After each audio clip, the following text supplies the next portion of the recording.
In Tech Matters, the possible impact of consolidating Salesforce-related contracts. Late last year, the General Services Administration awarded 6 companies a spot on a blanket purchase agreement. Accenture, Acumen, Capgemini, Deloitte, Phase 1, and PricewaterhouseCoopers will sell Salesforce integration and support services to the government. For more, I'm joined by Mohana Ravindranath, reporter for NextGov.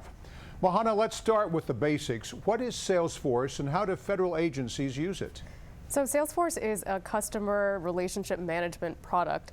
So if you're a retailer, you might use it to manage your email communication or keep in touch with customers. On the public sector side of it, there are plenty of different applications. I've heard that the White House uses it to manage correspondence with the president to find out who's writing him letters, to keep track of that. The Army has experimented with using Salesforce for recruiting, and I've heard that HHS has between 70 and 80 separate applications.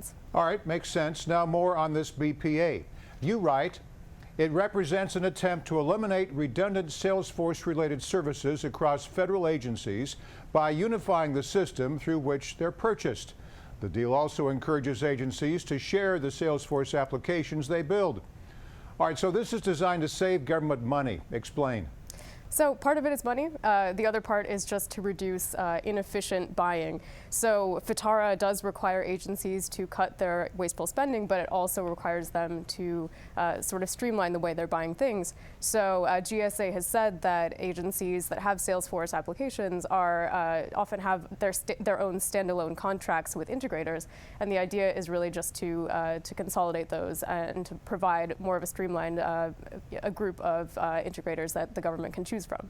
Mohana, does this give Salesforce a competitive advantage over, say, Microsoft or Oracle? So GSA does not seem to think so so far. One analyst that I talked to has said that this kind of agreement could potentially expose Salesforce to more potential customers. But aside from that, it doesn't seem like there is an extremely unfair advantage here. Before we wrap up, put this BPA into context for us. It's part of a larger trend in federal IT contracting, like the adoption of agile development. That came up during an AFCEA Bethesda panel this week, and you were there. Any takeaways? So I would call this part of a broader trend toward consolidation, just sort of changing the way the government is buying technology.